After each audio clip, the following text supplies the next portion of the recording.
ज्योतिष में विश्वास रखने वाले सभी दर्शकों को ग्रहों के चाल कार्यक्रम में नमस्कार है।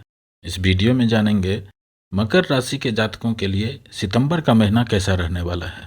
यह गणना चंद्र राशि पर आधारित है, यानी जिन जातक के जन्म पत्रिका में चंद्रमा मकर राशि में स्थित है, जहां 10 लिखा है, उस जातक को मकर राशि का जातक कहा जाता है।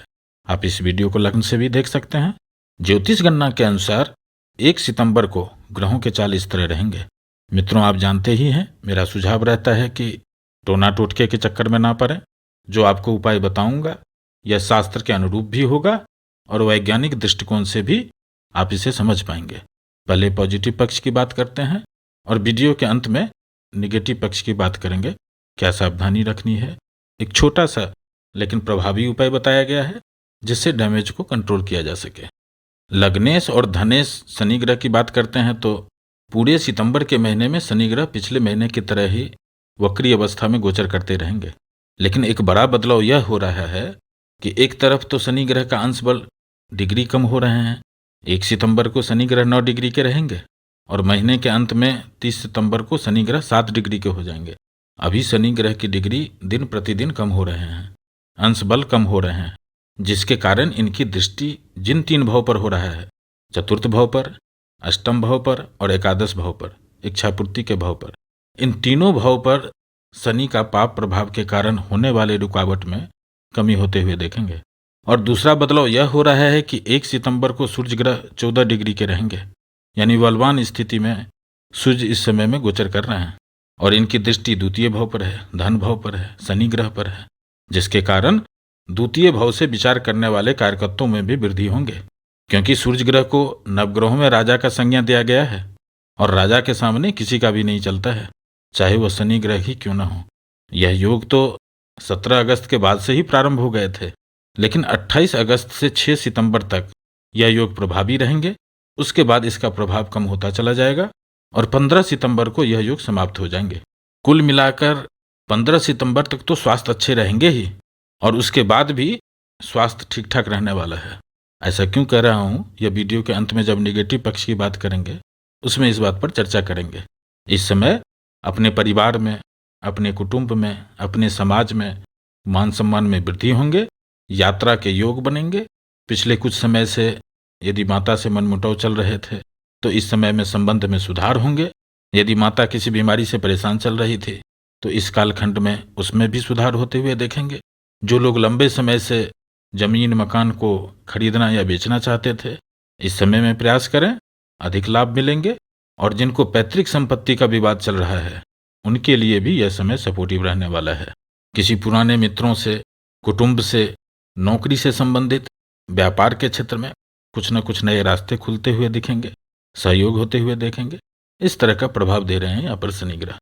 आगे बढ़ते हैं और राहु की बात करते हैं तो पूरे सितंबर के महीने में राहु चतुर्थ भाव में ही गोचर करते रहेंगे।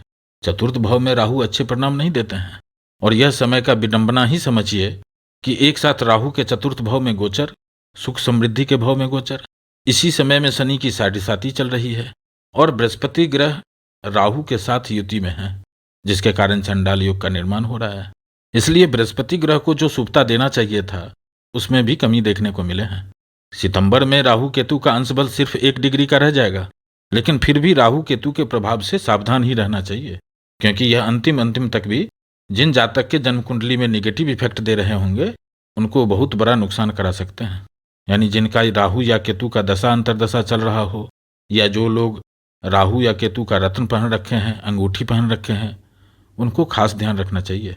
और इस समय में तो राहु पर शनि ग्रह की दृष्टि है और केतु शुक्र के ही घर में गोचर कर रहे हैं। यह सभी आपस में मित्र हैं, इसलिए इनकी स्थिति अभी भी मजबूत है। लेकिन इसमें बढ़िया बात यह है कि अब बृहस्पति ग्रह और राहु की अंशात्मक दूरी काफी अधिक हो गई है, जिसके कारण बृहस्पति ग्रह के शुभता में वृद्धि होते हुए देखेंगे। आगे बढ़ते हैं और बृहस्पति ग्रह की बात करते हैं तो बृहस्पति ग्रह 1 सितंबर को 21 डिग्री के मजबूत अवस्था में है। किसी भी ग्रह के लिए यही वह स्थिति होती है जहां ग्रह सबसे अधिक परिणाम देने के लिए सक्षम होते हैं। और इस समय में बृहस्पति ग्रह को जो सबसे अधिक, या यूं कहें कि सबसे प्रभावी बना रहे हैं, वह है मंगल ग्रह की दृष्टि। आप देख रहे हैं इस समय में मंगल ग्रह की तीसरी दृष्टि बृहस्पति ग्रह पर है। और मजे की बात यह है कि इस भाव का स्वामित्व भी मंगल ग्रह के पास ही होता है और यह दोनों ग्रह आपस में मित्र ग्रह होते हैं। बृहस्पति ग्रह को शुभ परिणाम देने के लिए एक शुभ ग्रह या मित्र ग्रहों की युति या दृष्टि का संयोग जब बनता है उस समय में ही बृहस्पति ग्रह शीघ्र परिणाम देते हैं। इसीलिए तो कहते हैं अकेले तो बृहस्पति भी झूठा। इसका अभिप्राय यही होता है कि अधिकांश समय ऐसा देखा गया है कि जब बृहस्पति ग्रह पर कोई मित्र ग्रह का युति या दृष्टि संबंध होता है तो उस समय में बृहस्पति ग्रह जल्दी परिणाम देते हैं। और ऐसा ही हो रहा है इस समय में मकर राशि वालों के लिए। बृहस्पति ग्रह पर मित्र राशि मंगल की दृष्टि संबंध। बृहस्पति ग्रह 4 सितंबर से बकरी अवस्था में गोचर प्रारंभ करेंगे। इस बार यह बकरी चाल 118 दिन के होंगे। इस गोचर का सबसे अधिक लाभ उन मकर राशि के जातकों को मिलेगा जिनके लग्न कुंडली में बृहस्पति ग्रह बकरी अवस्था में है। मकर राशि वालों के लिए बकरी गुरु का यह कालखंड लाभकारी रहने वाला है। इस दौरान आप भौतिक सुख संपदा की प्राप्ति करेंगे। गुरु के चाल में यह परिवर्तन आपको जमा धन में भी वृद्धि करा सकते हैं और आपके आत्मविश्वास को बढ़ाने का काम करेंगे। वैसे सभी मकर राशि वालों को बृहस्पति ग्रह का यह प्रभाव लगभग 29 सितंबर के बाद देखने को मिलेंगे। यानी इस महीने सितंबर में वक्री गुरु का कोई शुभ प्रभाव नहीं मिलेंगे और 17 अक्टूबर से 20 दिसंबर तक का समय अधिक प्रभावी रहने वाला है। आप चाहें तो इस डेट को नोट कर लें। यह समय आपके लिए बहुत लाभदायक रहने वाले हैं, खास करके करियर के मामले में। और क्या नेगेटिव प्रभाव दे रहे हैं यह वीडियो के अंत में डिस्कस करेंगे, जिससे डैमेज को कंट्रोल किया जा सके। आगे बढ़ते हैं और शुक्र ग्रह की बात करते हैं। तो इस समय में शुक्र ग्रह भी सप्तम भाव से बकरी अवस्था में गोचर कर रहे हैं। सप्तम भाव में शुक्र ग्रह अच्छे परिणाम देते हैं और मकर राशि वालों के लिए शुक्र ग्रह पुण्य योग कारक ग्रह होते हैं। तो स्वाभाविक है कि इस समय में शुक्र ग्रह अच्छे परिणाम देंगे। सामान्यतः शुक्र ग्रह 28 दिन में राशि परिवर्तन करते हैं, लेकिन इस गोचर काल में शुक्र ग्रह 54 दिनों के लिए मकर राशि के सप्तम भाव से गोचर करेंगे। लगभग डबल समय के लिए शुक्र ग्रह गोचर करने वाले हैं। तो यह भी एक अच्छी बात है कि यहाँ डबल समय के लिए शुक्र ग्रह शुभ परिणाम देने वाले हैं। और सबसे अच्छी बात यह है कि इस गोचर काल में किसी भी पाप ग्रह की दृष्टि सप्तम भाव पर नहीं है, यानी शुक्र ग्रह पर नहीं है। यह स्थिति को और मजबूत बना रहे हैं। शुक्र ग्रह का यह गोचर तो 7 अगस्त से ही सप्तम भाव में हो रहे हैं। तो कुछ मकर राशि वालों को इस तरह के प्रभाव मिल भी रहे होंगे। यह डिपेंड करता है कि आपके लग्न कुंडली में शुक्र ग्रह की क्या स्थिति है। लेकिन 4 सितंबर से जब शुक्र ग्रह मार्गी अवस्था में गोचर शुरू करेंगे, इस समय में शुक्र ग्रह सप्तम भाव से गोचर कर रहे हैं और इनकी दृष्टि लग्न भाव पर रहेगा। कुल मिलाकर इस कालखंड में शुक्र ग्रह आपको पार्टी फंक्शन में जाने का योग बना रहे हैं। आपको सजने संवरने का अवसर प्राप्त होंगे। परिवार का माहौल काफी अच्छा रहेगा। जो लोग प्यार कर रहे हैं और विवाह करना चाहते हैं उनके लिए यह समय काफी सपोर्टिव रहने वाले हैं। अब बात को आगे बढ़ाएं, काम बन जाएंगे। जो लोग संतान प्राप्ति के इच्छुक हैं उनके लिए भी यह समय सपोर्टिव रहने वाला है।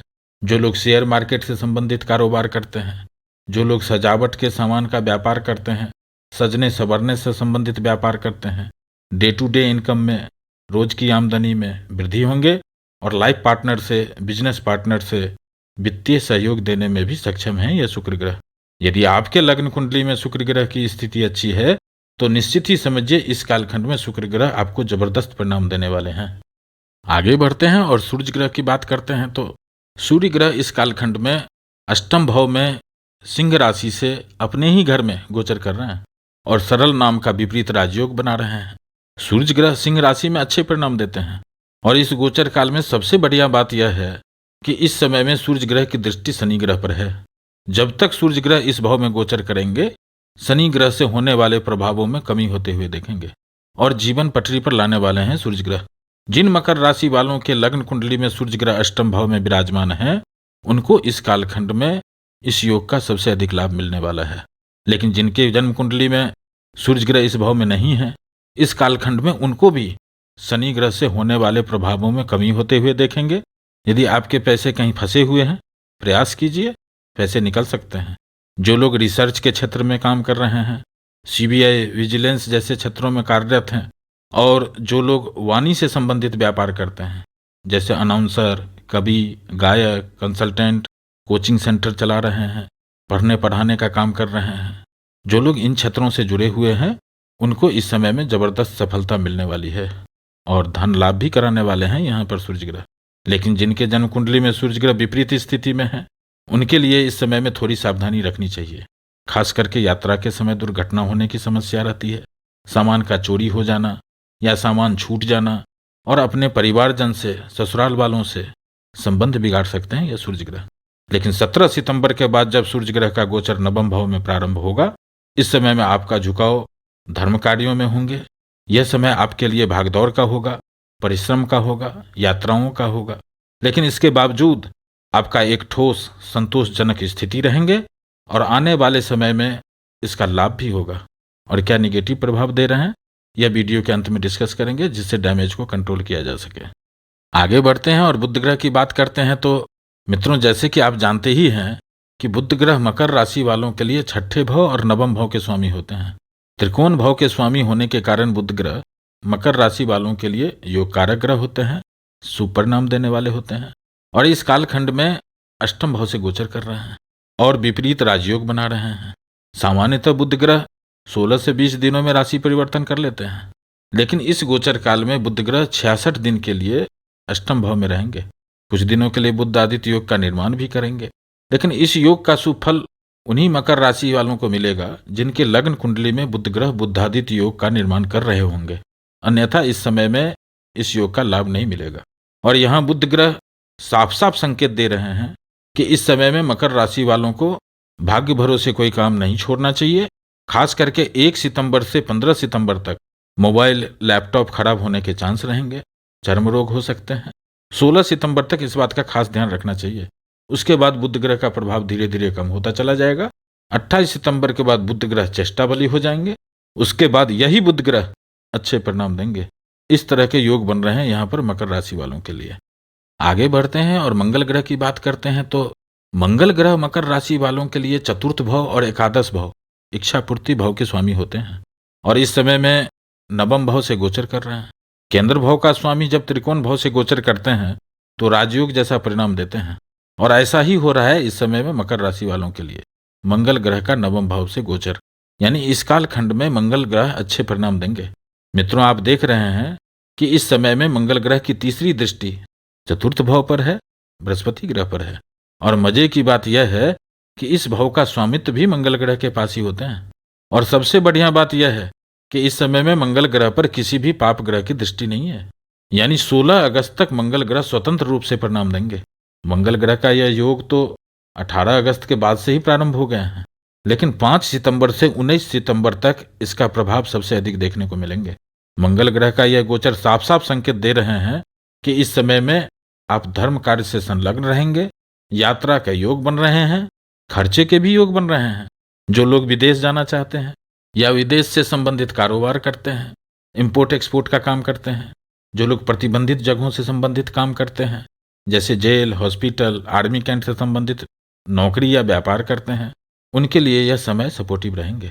जो लोग media, social media, networking, banking, finance, IT, online business, ऊर्जा से संबंधित क्षेत्र से जुड़े हुए हैं और जो लोग जमीन, मकान खरीदना या बेचना चाहते हैं या व्यापार करते हैं, उनको भी अच्छे परिणाम देने वाले हैं ये मंगल ग्रह। और क्या निगेटिव प्रभाव दे रहे हैं यह वीडियो के अंत में डिस्कस करेंगे, जिससे डैमेज को कंट्रोल किया जा सके। आगे बढ़ते हैं और केतु की बात करते हैं। तो दसम भाव में केतु, अब तो यह गोचर बहुत कम दिनों का बचा है। दसम भाव में केतु को अच्छा कहा गया है। कैरियर के क्षेत्र में यह केतु अच्छे परिणाम दे रहे थे। अभी बाकी के बचे समय में और भी अच्छे परिणाम देंगे, क्योंकि इस समय में केतु मंगल के नक्षत्र से गोचर कर रहे हैं और बृहस्पति ग्रह की दृष्टि केतु पर है। यह कैरियर के क्षेत्र में जाते जाते भी जय विजय, नए रुतबा देने में सक्षम है। अब निगेटिव पक्ष की बात करते हैं। तो मित्रों, आप देख रहे हैं कि इस समय में शनि की दृष्टि सूर्य ग्रह पर है और सूर्य ग्रह की दृष्टि शनि ग्रह पर है। यह स्थिति ब्रह्मांड के लिए भी अच्छा नहीं है। वैसे भी मकर राशि वालों के लिए शनि की साढ़े साती का प्रभाव चल रहा है और शनि ग्रह इस समय में धन भाव पर, सुख भाव पर और लाभ भाव को प्रभावित कर रहे हैं। इसलिए इस समय में सावधान रहना चाहिए, सतर्क रहना चाहिए। खास करके 1 अक्टूबर तक अधिक खा लेना या समय से नहीं खाना या रेड़ी पटरी पर बिकने वाले खाना खाने से परहेज करें, अन्यथा ग्रहों की जो स्थिति बन रही है यह आपके स्वास्थ्य को परेशानी में डाल सकते हैं।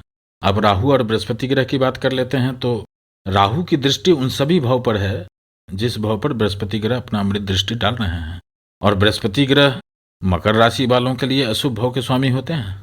जब कभी भी बृहस्पति ग्रह निगेटिव प्रभाव देते हैं तो जान माल का खतरा हो जाता है, इसलिए माता के स्वास्थ्य पर ज्यादा ध्यान रखना चाहिए। अब सूर्य ग्रह की बात कर लेते हैं। तो जिनके जन्म कुंडली में सूर्य ग्रह विपरीत स्थिति में है उनके लिए इस समय में थोड़ी सावधानी रखनी चाहिए। खास करके पिता के स्वास्थ्य का ध्यान रखना चाहिए और अपने भाई बहन से, मित्रों से, कार्यस्थल पर वाद विवाद से बचना चाहिए। अब मंगल ग्रह की बात कर लेते हैं। तो जिनके लिए मंगल ग्रह अच्छे परिणाम देने वाले नहीं हैं उन मकर राशि वालों को सावधान रहना चाहिए, अन्यथा यात्रा में दुर्घटना, नौकरी में ट्रांसफर, टर्मिनेशन और व्यापार में भारी नुकसान करा सकते हैं ये मंगल ग्रह, इसलिए थोड़ी सावधानी रखें। सावधानी क्या रखें? तो कोई टोना टोटका नहीं। अपने परिवार में, अपने कार्यस्थल पर उत्तेजित होने से बचें, वाद विवाद से बचें, यात्रा के समय में अधिक सावधानी रखें। यात्रा के दौरान एयरपोर्ट, रेलवे स्टेशन या बस डिपो में समय से पहले पहुंचने का प्रयास करें। किसी भी डॉक्यूमेंटेशन करने से पहले उसके सभी पहलू को, टर्म कंडीशन को ठीक से जांच कर लें। किसी प्रकार के लीगल नोटिस को इग्नोर ना करें, उसको समय से जवाब दें। जल्दबाजी करने से बचें, ऐसा करने से डैमेज को कंट्रोल किया जा सकता है। अब इस समय को और अच्छा कैसे बनाया जा सकता है? इसके लिए जब भी समय मिले अपने आराध्य को नमन करें, महादेव को ध्यान करें। ऐसा करने से राहु और शनि से होने वाले परेशानी में कमी होते हुए देखेंगे। मकर राशि वालों को अभी नित्य शनि का बीज मंत्र करना चाहिए। ओम प्रांग प्रिंग प्रौंग सह शन्यै नमः। और हनुमान चालीसा का पाठ करें। जो यह पढ़े हनुमान चालीसा होय सिद्ध साखी गौरी सा। जो यह हनुमान चालीसा पढ़ेंगे उनका कार्य सिद्ध होगा। इस बात का साक्षी गौरी सा महादेव हैं। फिर उपस्थित होंगे एक नए वीडियो के साथ। नमस्कार।